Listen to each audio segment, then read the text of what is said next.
10 வயதான தன்னோட குழந்தையோட ஒரு அம்மா என்கிட்ட ஜோதிடம் கேட்கறதுக்கு வந்தா. அவளுக்கு என்ன அப்படின்னா, அந்த 10 வயது குழந்தை எடை ரொம்ப அதிகமாக இருந்தான்.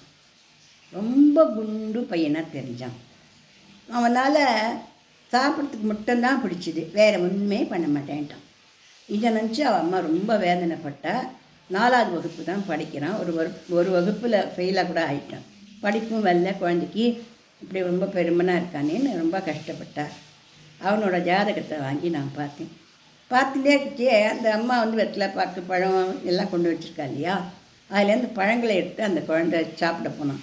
அவன் அம்மா மிரட்டினான். நான் சொன்னேன், சாப்பிட்றான் குழந்தை, சாப்பிட்டுக்கலாம் அப்படின்னு சொன்னேன். என்ன மாமி, அவன் சாப்பிட்டுட்டே இருக்கான் தான் அவனோட நோய். அந்த குழந்தை ஜாதகத்தில் என்ன தான் இருக்குதுன்னு கொஞ்சம் பாருங்கள், படிப்பு வருமா வராதா, அவனை பற்றி நான் கவலைப்பட்டுருக்கேன், நீங்கள் சாப்பிடுங்கிறேங்க. சாப்பிட்றேன் குழந்தை சாப்பிட்டோம்.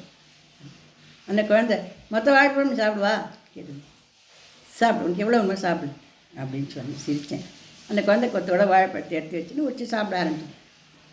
அவன் மக்கள் ரொம்ப கடுப்பாக இருந்தது. ஆனால் பரவாயில்ல, அதனால் ஒன்றும் இல்லை அப்படின்னு சொல்லிட்டு நான் அந்த குழந்தையோட ஜாதகத்தை பார்த்துட்டு அந்த குழந்தைய பார்த்து, நீ பெரிய ஸ்போர்ட்ஸ் மேனாக வரப்போகிற அப்படின்னு சொன்னேன்.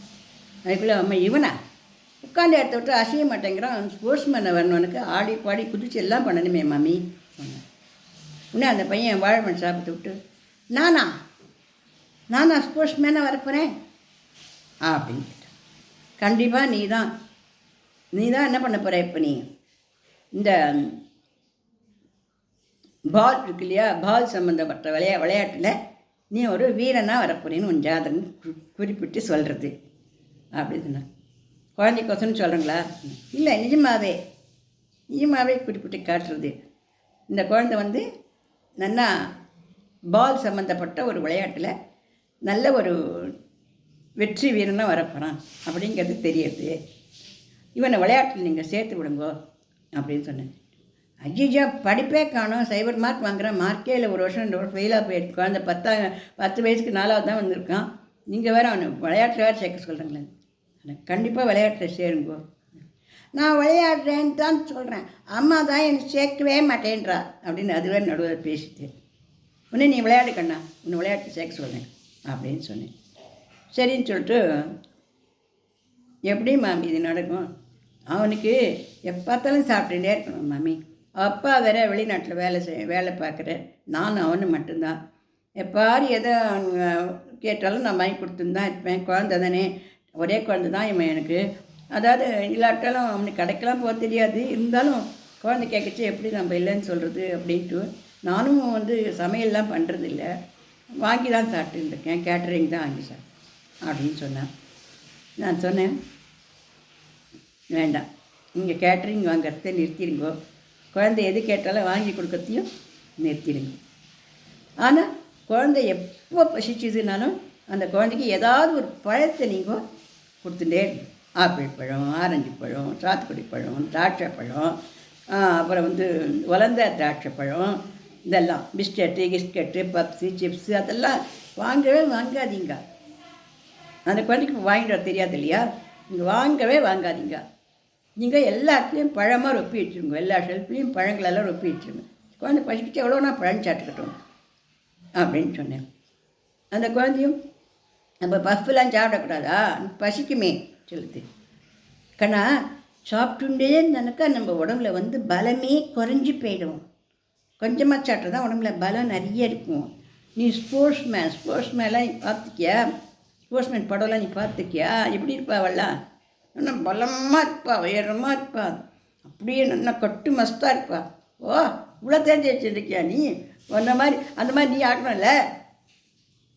ஒரு 5 வாரம் மட்டும் இந்த குழந்தைய சனிக்கிழமை விரதம் இருக்க சொல்லுங்கன்னு சொன்னேன். ஐயோ, விரதமா மாமி? அவன் அதெல்லாம் ஒன்றுமே இருக்க மாட்டான், எப்போ பார்த்தா சாப்பிட்ற குழந்தை போய் விரதம் இருக்க சொன்னால் அது எப்படி இருக்கும்? குழந்தை போய் நான் அவனுக்கு பதிலாக இருக்கேன். அவன் தான் இருக்கணும், ஆனால் ஒரேடியாக பசியோடு தான் இருக்க வேண்டாம். காற்றால சப்பாத்தி சாப்பிட்டுட்டோம், குழந்தை உருளைக்கிழங்கு என்ன சாப்பிட்றோன்னு சாப்பிட்டுட்டோம்.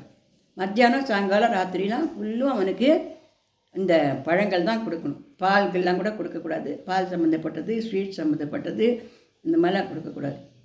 5 வாரம் கண்ணா நீ விரதம் இருந்தீங்கன்னா ஸ்போர்ட்ஸ் மேனாக வருவேன். உனக்கு ஆசை இருக்கான்னு? வரேன், அப்படின்னு சொல்லிட்டு அந்த குழந்தை வாழைப்பழத்தை கீழே வச்சுட்டு அவள் அம்மா வந்து என்ன மாமி சொல்கிறேங்க, இதெல்லாம் நடக்கிற காரியமே இல்லையே அப்படின்னு சொன்னான். அப்புறம் குழந்தை வந்து இது பார்க்குறியா, டிவி பார்க்குறியா, டாம் அண்ட் ஜெர்ரி பார்க்குறியா சொல்லிட்டு ஆளில் கொண்டு போய் உட்காந்து வச்சுட்டேன் அந்த குழந்தைய. அது டாம் அண்ட் ஜெர்ரி பார்த்துக்கிட்டு நான் அந்த அம்மாக்கிட்ட சொன்னேன், நீங்கள் வந்து நீங்களுமே கொஞ்சம் ரொம்ப பெருமனாக தான் இருக்கங்க, சரியா? பெருமனாக இருக்கிறது ஒன்றும் பெரிய தவறு கிடையாது. குழந்தைய நல்லா பெருமனாக இருந்தால் நல்லது தான். ரொம்ப பெருமனாக இருந்தால் அது வந்து உடம்புக்கு ரொம்ப கெடுதலை கொடுக்கும்.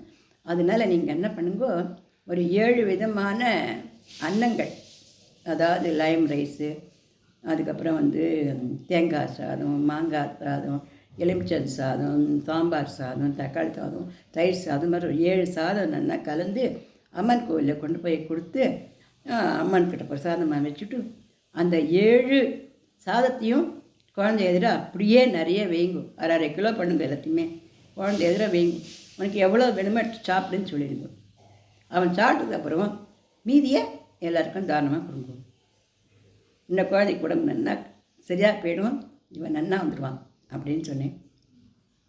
எனக்கு நம்ப முடியலையே மம்மி, அவன் சாதம் பக்கமே போக மாட்டான். பஃபு பூரி கிழங்கு அத்தலேருந்து தான் சாப்பிடுவான், சாப்பாடெல்லாம் சாப்பிட மாட்டான் ரொம்ப. நீங்கள் இப்படி பண்ணுங்கோ, அம்பாளை வேண்டிட்டு இப்படி பண்ணுங்கோ சொன்னேன். அவள் வந்து சரின்னு சொல்லிவிட்டு குழந்தைய அடிச்சுட்டு போயிட்டா. அந்த பையன், நான் ஸ்போர்ட்ஸ் மேனாக வருவேன் பாட்டி. கண்டிப்பாக நீ அடுத்த வருஷம் பாரு, உங்கள் ஸ்கூல்லையே நீ ஸ்போர்ட்ஸில் தேர்ந்தெடுக்கப்படுவே நீ அப்படின்னு சொல்லி உற்சாகம் சொல்லி அனுப்பிச்சி விட்டேன்.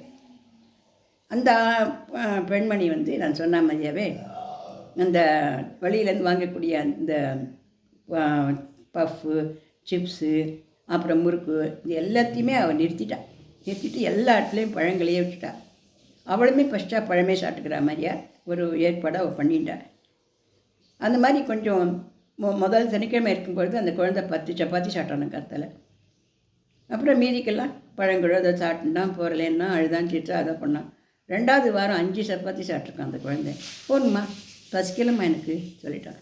3வது வாரம் சனிக்கிழமை வந்து 3வது வாரம் வெள்ளிக்கிழமை அம்பாளுக்கு இந்த மாதிரி 7 சாதம் பண்ணி அதில் கொண்டு குழந்தை எதிர்க்கச்சு உடனே, ஐயோ இவ்வளோ நான் சாப்பிட்ணும் அப்படின்னு கேட்டானா. உனக்கு எவ்வளோ வேணுமோ சாப்பிட சொன்ன, இதுதான் மம்மி பரிகாரமாக பண்ண சொன்னான். இவ்வளோலாம் வேண்டாம், எல்லாத்துலேயும் ஒரு ஸ்பூன் சாப்பிட்டுக்கிறேன் சொல்லிட்டு ஒரு ஸ்பூன் சாப்பிட்டுட்டு அந்த பையன் இருந்துட்டான். அந்த சனிக்கிழமை அவன் வந்து தானே என்ன சொல்லியிருக்கான், சப்பாத்தி கூட வேண்டாம் மம்மி, எனக்கு பழமே போதும், எனக்கு ஆப்பிள் வாங்கி கொடுங்க, ஆரஞ்சு வாங்கி கொடுங்க, பனானா வாங்கி கொடுங்க, நான் அதையே இன்றைக்கி சாப்பிட்டுக்கிறேன். அப்போல்லாம் சாப்பிட சொல்லலடா, கரெக்டாக சப்பாத்தி சாப்பிடலான்னு சொல்லியிருக்கா பாட்டி சொன்னான். சரி 2 சப்பாத்தி கொடுங்க. 4வது வாரம் அந்த குழந்தை சப்பாத்தியே சாப்பிடலை, பழங்களையே சாப்பிட்ருக்கான் அந்த குழந்தை. 5வது வாரம் பழங்களையே சாப்பிட்ருக்கான். அப்புறம் 5 வாரம் முடிஞ்சுட்டுடா, இனிமேல் விரதம் இருக்க வேண்டாம்னு சொன்னால், மம்மி நான் இனிமேல் பழங்கள் தான் சாப்பிட போகிறேன், நான் உடம்பு நல்லா இழைச்சிட்டு நான் நல்லா ஜம்முன்னு நான் வந்து ஸ்போர்ட்ஸ் மேனாக ஆக போகிறேன், அந்த பாட்டி சொன்ன மாதிரி நான் ஸ்போர்ட்ஸ் மேனாக ஆக போகிறேன் அப்படின்னு சொன்னான். கிட்டத்தட்ட 6 மாதம் 8 மாதம் அந்த குழந்தை இந்த மாதிரி பழங்கள், காய்கறிகள் இந்த மாதிரியே சாப்பிட்டு இந்த மாதிரியான ஸ்வீட்டு கிட்ட எல்லாத்தையும் நிறுத்திட்டு அவனை கிளாஸ்லேயும் சேர்த்து விட்டுருக்கா. ஆனால் அவனை எல்லோரும் கேலி பண்ணியிருக்கா. ஆனால் அந்த கேலியை பொருட்படுத்தாமல் அந்த பையன் அழுதா கூட பரவாயில்ல கொண்டு விட்டுருக்கா. இவன் இந்த மாதிரி சாப்பிட்றதையும் கொஞ்சம் குறைச்சி படுறதுனால கொஞ்சம் அந்த பெருமையிலேருந்து அவன் குறைஞ்சிருக்கான். விளையாடினதுனால இன்னும் நல்லா குறைஞ்சி போயிட்டான். அந்த வருஷம் அவள் ஸ்கூலில் நடந்த அந்த போட்டி, விளையாட்டு போட்டியில் அவன் 3வது பரிசை வாங்கிட்டு வந்திருக்கான் அந்த குழந்தை. அப்புறம் 10 மாதம் அதுக்கு அடுத்து ஒரு 10 மாதம் கழிச்சு, அதாவது ஒரு வருஷம் 10 மாதம் கழித்து மெல்லிசாக அழகாக ஒரு வாலிப நாட்டம் 13 வயசுக்கு அழகாக ஜம்முன்னு அந்த குழந்தை. யார் இந்த பையன் நான் கேட்டேன். இந்த மாமி குண்டா ஒரு பையன் அடிச்சுருந்தான், அவன் தான் இவன்ட்றா. அவன் நிஜமாவா? நான் தான் மாமி, இப்போ நான் நல்லா விளையாடுறேன் மாமி, எங்கள் அப்பெல்லாம் பசிச்சுட்டே இல்லை மாமி, சாப்பிட்டுட்டே இருக்கிறது கிடையாது, எனக்கே இப்போ வெக்கமாக இருக்குது சாப்பிட்டு இருக்கணும்னா அப்படின்னு கூச்சப்படுறான் அந்த குழந்தை 13 வயசுக்கு. அப்படியே குருவாயூரப்பனை பார்க்குற மாதிரி அந்த குழந்தைய நான் பார்த்துட்டு இருந்தேன். இதை எதுக்கு சொல்கிறேன் அப்படின்னாக்கா, ஒரு ஜோதிட குறிப்பு மூலம் ஒரு பெருமனான ஒரு பையன் கூட இந்த மாதிரி வெள்ளையாக மெல்லிஸாக அழகாக ஆக முடியுமா அப்படின்றது நானே வந்து எதிர்பார்க்காத ஒரு உண்மை. நான் அதில் வந்து அந்த பையன் விளையாட்டில் வருவான்னு சொன்னதெல்லாம் நிஜமே தான்.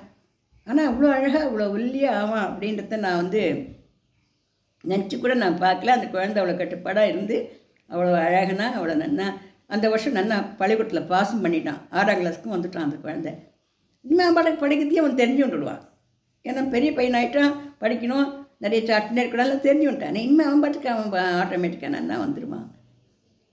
இது என்னோடய ஜோதிட பயணத்தில் நான் பெருமைப்பட்ட சந்தோஷப்பட்ட ஒரு விஷயம். அதனால் இதை உங்களோட பகிர்ந்துக்கிறதுல நான் சந்தோஷப்படுறேன். என்னோடய பதிவுகள் எல்லாத்தையும் நீங்கள்லாம் பார்க்குறீங்க, ஆனால் சப்ஸ்கிரிப்ஷனே கொடுக்க மாட்டேங்கிறீங்களே. நிறைய சப்ஸ்கிரிப்ஷன் கொடுங்கப்பா, கொடுங்கம்மா ப்ளீஸ். சரியா?